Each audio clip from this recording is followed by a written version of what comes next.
Alright, we're back with another one. For those of you who don't know me, I'm a former pro in multiple games and I've reached Infernus on 4 separate accounts, 3 on the European server and 1 on the North American server. My main goal is to help all of you improve, and here's the build that I'm using today, and you can find it in the browser with this code or just searching for my name. I also do private coaching in Deadlock, and you can head on over to my Discord for more information. Let's get right into it. So I'm laning into a haze and I always check on the zipline for the cooldowns and to remind myself of what's dangerous. The only thing that's really scary about haze in lane as Infernus is her fixation stacks. I like to play quite passive against haze until I find an opportunity to do my combo. So until then, I'm just focusing on the wave and trying to get as much farm as I can. The goal is to hit 300 on the first wave, and it looks like haze tried to push very fast, and she actually missed 2 minions. You can see it now, she's at 150. I have 2 minions left, which means that it's going to be 300 versus 150. This tells me that haze values fighting more than the wave. So just by playing passively, she's going to make mistakes and I'm going to find my opportunity. You can tell a lot about your opponent, especially in the solo lane in the first couple of waves. They have a lot of tells regarding playstyle or patterns that they like to do. I'm just trying to trade with haze and seeing what I can do here. She doesn't have her sleep, and she doesn't do super much damage because she doesn't have fixation yet. She started with sleep dagger. And the only reason why she doesn't have her fixation is because she missed minions at the start. So I knew that I could go in there. I had my burn and flame dash, whereas she only had her dagger. Now I know that haze has fixation, so if there's a lot of stacks on me, I need to be a bit mindful. And I start with Diffuser as my first item because it's super good for the combo. Every time I get a burn on haze, or if I do my flame dash, I try to pop my Infuser. I don't like to wait for the perfect opportunity. A lot of players struggle with using active items, and the best advice I have for Infernus is just to press it. Whenever you get a burn or a flame dash, just make it a habit to press, and over time you can fine-tune your timings. But it's very easy to make that connection. You don't need to overthink it at all. I'm just trying to deny, just playing the wave again. Might go for my second item as I can afford it. And I go for ammo scabs. So we want to try to get our ammo scabs up early. It's super nice to have. You get a lot of spirit power. It's easier to farm too. Just super valuable on Infernus in general. And I would say once you have 2 points in your flame dash, you have a massive power spike in lane. You have 45 more DPS on your flame dash. And also, it's really good into this matchup because if haze gets flame dash, she loses fire rate for 6 seconds, which is huge for this matchup. I don't get my burn off there, but I'm still trying to do something with my flame dash. This was really bad by me. It was a mistake. If I hit one more bullet, haze would have been burning and the trade would have been way better, but I limit tested a bit too much and now I'm playing further back. I do remember I have Enduring Spirit set as my auto buy, and I actually want to buy a healing right here because I think in a solo lane you should be buying healing right when you're very low HP, but my Enduring Spirit automatically buys. In the shop, if you right click an item and then go to the shop, it automatically buys it for you. So I forgot to click off Enduring Spirit. So I remember just being a little bit tilted at myself for not doing that. So I have to play a little bit more passively here and play around my healing trooper to try to heal myself up. Notice how I have to play a bit further back, and now haze is roughly the same farm as me. I'm roughly 100 ahead of her now. She denies that. We're pretty equal. Just because of that one silly mistake where I overextend, I go for a bigger trade, and also I don't buy my healing right. So if you're like 100 or 200 HP in lane and you have 500 gold, just buy that healing right. There's a lot of value from the item. You get spirit power, you get bonus HP, and also whenever you pop it, you gain movement speed. So it's really good when farming jungle camps or just moving in general. I have my healing right now, but I managed to heal up enough, so even though she cancels it there, it doesn't really matter too much. And now I have my flame dash with 2 points, so I know if I do get a burn on haze and she overextends, I have a kill for free. And a lot of players, they don't respect the flame dash, but this is the point that you want to wait for. This is what you're looking for. Before this, you don't necessarily need to look for kills. You can just trade or try to poke them a little bit, but the main thing is just to farm and staying healthy. Now haze doesn't have her sleep dagger, and I might have a window. So I'm looking for my burn first. I hit it there. I flame dash over haze, and she's just going to die. We want to try to cover her exit path. If she can't escape, if she has a step into the flame dash to escape, then there's a massive problem for haze. And just like that, I win the lane. I didn't really do anything super fancy. Again, just playing a bit passive, waiting for 2 points in my flame dash, and then looking for a good opportunity. And then during this downtime, as haze doesn't have her speed boost yet, the replay timer is a bit forward, it's a bit bugged. She doesn't have her speed boost yet, so I know that I can just take a bit of this jungle camp while the minions get denied to the tower. And then I can just go back and buy my next item. And I go for Soul Shredder bullets. It's a big power spike as it gives you more lifesteal whenever you hit a bullet to someone, and it also gives you a spirit amp. You also get a bit of weapon damage from Soul Shredder bullets. But yeah, I think the first 3 items in lane, it should definitely be Infuser, Ammo Scav, and Enduring Spirit. It's just so you stack up Spirit, you get more bullets in your mag, and also whenever you go for your trade with your Flame Dash, you have a lot of lifesteal. I'm not sure what Haze was doing here, but when you don't see your opponent in lane, you can just freeze it like this. Haze just lost, I believe, 3 troopers over that. I think she's in the jungle, so overall she lost more farm, and that brings me to my next point, where you want to focus on your waves as much as possible. Jungle camps are always there, so if your waves are not in a good state, that's something that you need to fix and you need to sort out. If they are in a good state, that's when you have downtime to jungle. I jump over her sleep dagger there, and then I just go all in. Again, I'm doing so much damage with my flame dash. I have my ult. If she wants to pop her ult, I just cancel it with my ult, so at this point we're just winning over Haze. And again, she's not respecting the flame dash at all. Infernus in general is in a very strong state, and they have to respect you. He is, I would say that he's going to get nerfed, so enjoy it while you can. I definitely am, as he's one of my mains. I overextend and I don't respect that Haze has her ult, so I just end up dying here. It's completely fine though, I have my speed boost, it's not a big loss. I buy basic mag and extra stamina. Extra stamina is nice because it gives you fire rate and it synergizes really well with kinetic dash. And basic mag gives you a lot of weapon damage. So the idea with the Infernus here is that the majority of our damage will be coming from our flame dash in the early mid game. That's basically what we're building towards now that his flame dash has charges when you max it out.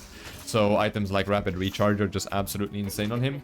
But when we are in flame dashing, we want to do as much damage as possible. So we do try to go for our burns, but we also want weapon damage. So basic mag is just a really, really nice filler item. A lot of value there.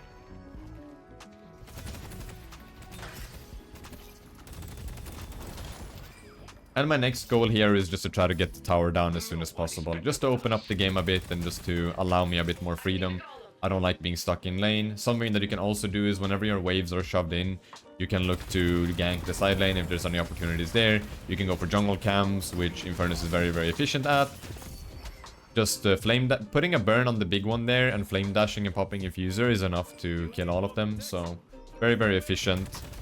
Going for an early reactive barrier there. I think reactive barrier is a very, very strong item in general. I mean, if you look at the enemy team, we have Vindicta Stake, we have Warden Cage, Bebop Hook, Talon Bird, and of course the Haze Sleep. So if Haze tries to 1v1 me now with her ult and she throws a sleep dagger at me and it hits, reactive barrier triggers and I just automatically win that trade.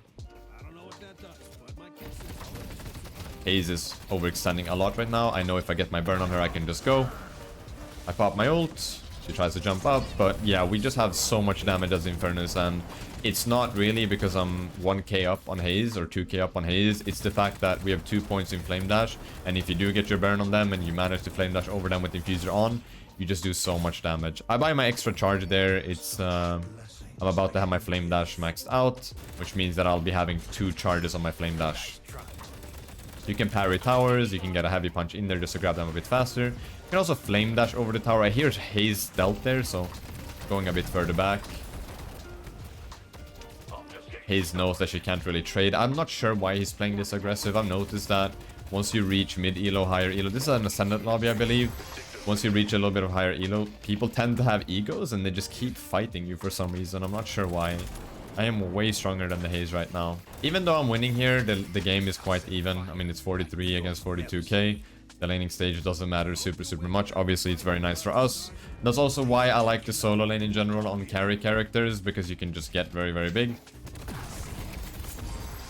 My reactive barrier gets triggered there. And one interesting thing about Haze Sleep is you can't use any abilities, but you can still do some movement. So as you saw there, I was able to slide on the stairs while I was slept.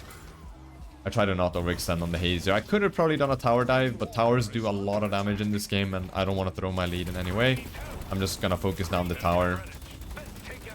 Now the map is opened up on me, and I have a lot of opportunities.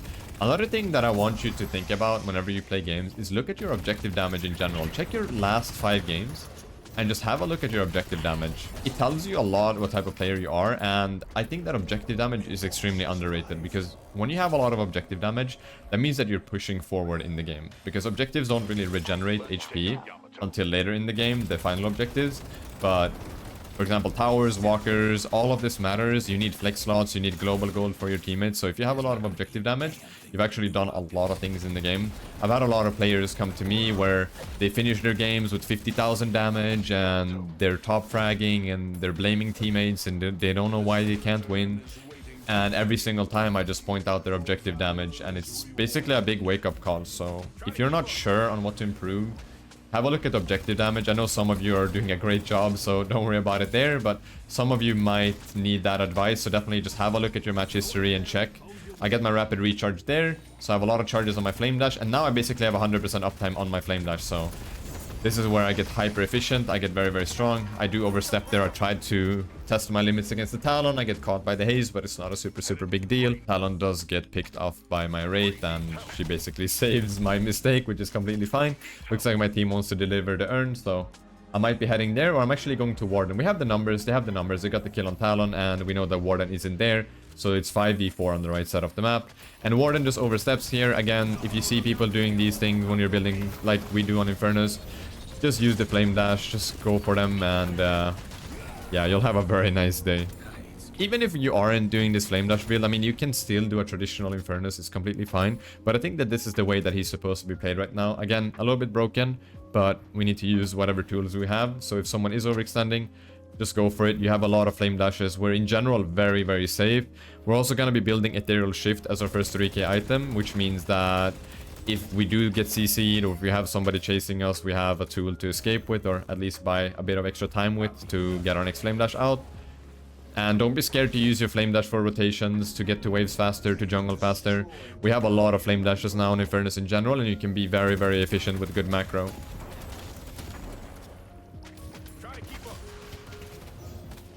You can even use it to farm waves, and I'm buying my spirit lifesteal there. We don't have any flex slots. We really need to try to get one of these towers down. Talon shoots me, and I just go for the jungle camp. Gonna head on over to Yamato, and if you're not sure on what to do in a game, just try to look at wave state and go for the waves. There's basically a priority that you want to follow. So it's waves and objectives, and then it's buffs at 10, 15, 20 minutes whenever they spawn. Sometimes it can be hard to get the buff at 10 minutes, depending on how your lane went, but the buff at 15 minutes is something for sure that you can go for. And the final priority is jungle camps, because they're always there. That's something that we do during downtime. And then it's up to you to decide when you want to fight and when you shouldn't. In general, when you focus on the slow chart, you will naturally be led into fights. There might be somebody contesting the buff, or you're split pushing and somebody shows up, and then it's just up to you to make that choice if you should be going or not. And you can always reevaluate later, but just try to trust your gut as much as possible when it comes to that.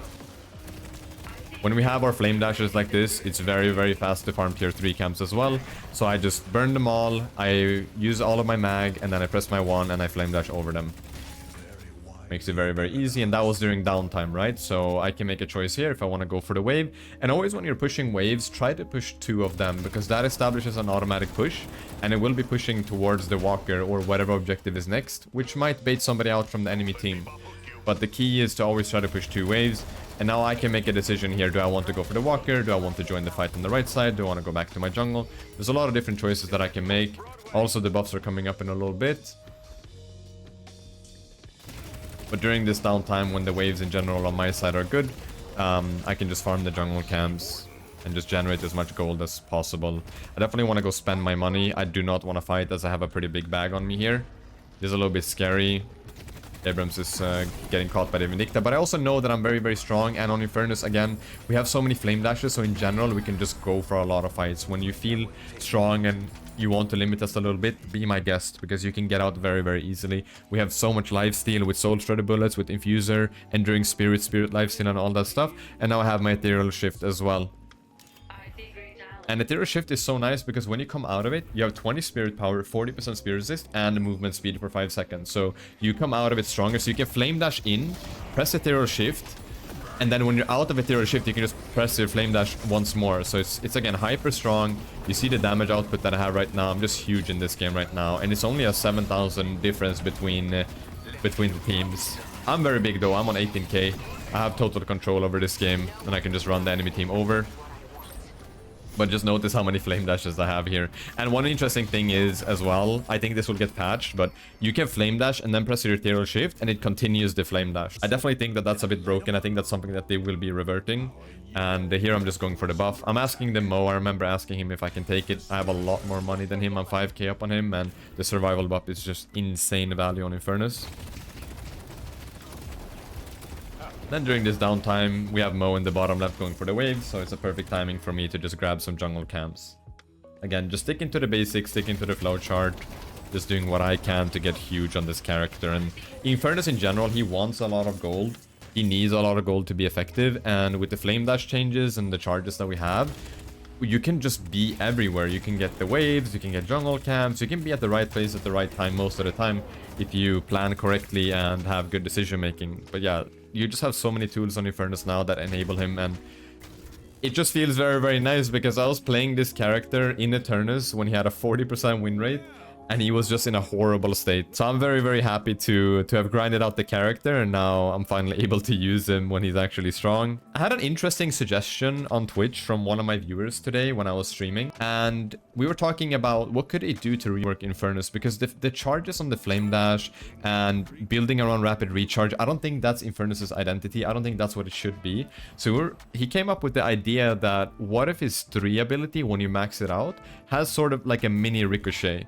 And then I chimed in that it would only have it should only work if you get a burn on a target and you shoot the target that is burning. Then the burn would build on the targets around that character, and I don't think that would be super broken.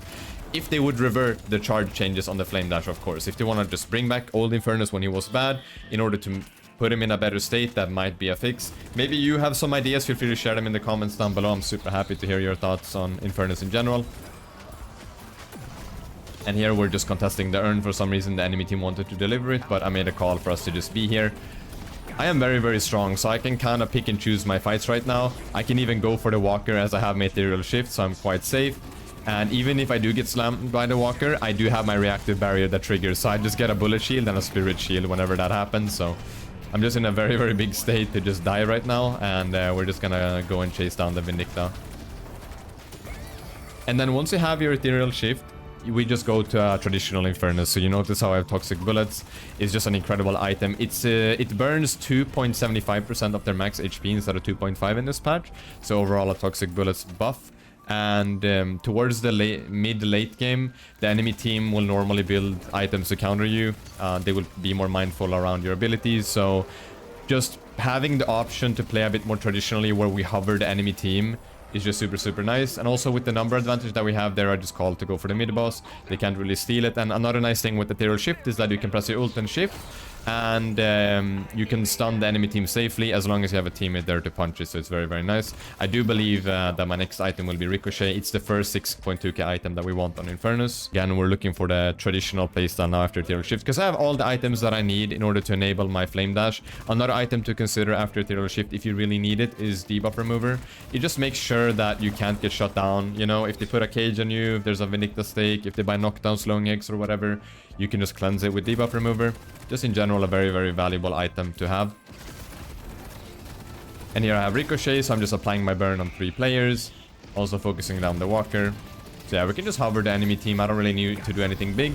And it's also very, very nice to have Ricochet, because you can apply your burn on multiple targets, right? And once we have our burn applied, that's when we want to flame dash in general. So just enabling ourselves to be as strong as possible in this stage in the game. And now, as you see, we have about a 34k gold lead. Just playing good macro, calling objectives when they're available, playing numbers as well.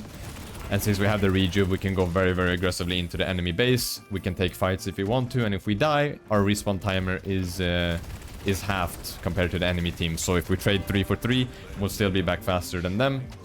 And here I'm just calling, just go for the shrines and drop the patron. It doesn't matter if we die, we just want to get as much value out of our rejuve as possible. So the goal right now is just go for the patron and just get out. We don't need to end the game here. It's quite hard. Also, when you drop the patron, the respawn timers get lowered. So let's say that the enemy team is all dead. They all have 20 seconds left. If we drop the patron, they're all down to 10 seconds, and they will be back for the final fight, as it takes 15 seconds to drop the patron. And one nice thing that you should be doing on your way out from the enemy base when you do something like this is to just try to go for enemy jungle as much as possible. Now I get chased, so it's a fight that I can take, or I can also just leave. I deem the fight not worthy to take. I just want to go back and reset. Also, I'm not that healthy. I'm about half HP, but I do have a lot of lifesteal, so I do have the option to go back if I want to, but our team isn't really there. We're quite split. But yeah, on your way out from their base, if the waves are looking good, you should be looking to just deny the enemy jungle, because when their waves are good, they look to go into their jungle to get gold, and if there's no camps there, that gold gets denied, and it's on our team, right? So we just naturally get stronger. And here I called to go for Warden and Vindicta because they're just massively out of position. That's something that you should never do. If the enemy team has rejuve and you're at this much of a deficit, because comebacks can happen in this game. This MOBA, or this game in general, there's a lot of comeback mechanics to this. It's the most lenient MOBA I've ever played. So I've swung games where I've been down 70,000 souls in high elo. It's super possible to do. But one major mistake that a lot of players do is that when the enemy team has the rejuve and they're leading, they go outside of their base to farm. They go into their jungle, they push waves, and that is just the easiest way to get caught. You have to go back to base, you have to turtle, and while we're breaking the patron and ending the game here, I'll actually pause and talk about it. When the enemy team has the rejuve, you in general want to try to play the high ground. You want to let the waves push into you, because the enemy waves are stronger when they have the rejuve buff, so they will naturally push into you. You want to stand here, and you want to look for picks, essentially. You want to just clear the waves as much as possible, wait out the rejuve, because if you start a team fight, the enemy team is going to spawn faster than you are, right? So we just want to clear the waves. We want to try to deny them getting into the base. It's not the end of the world. If you need to play back and you need to wait for them to drop the patron, that's completely fine, as long as your teammates are up. And then it's also around playing your team comp, right? So if Vindicta gets a good stake, or if Bebop gets a good hook, that's something that you can play around. You can just hook someone with rejuve, kill them, and then you actually don't have to follow up with a team fight. You can just wait if you're weak. It's about just playing the numbers and just waiting it out and trying to get gold. Anyways, let's watch the game ending here. Bugs out a little bit. And here's the post-game screen for this one. As you can see, I have the top damage and the top objective damage. And again, the objective damage is something that you should be looking at in your own replays. I hope you enjoyed this one. Make sure to like, comment, and subscribe. Let me know what you thought of the video, and I'll see you in the next one. Much love. Take care. Bye-bye.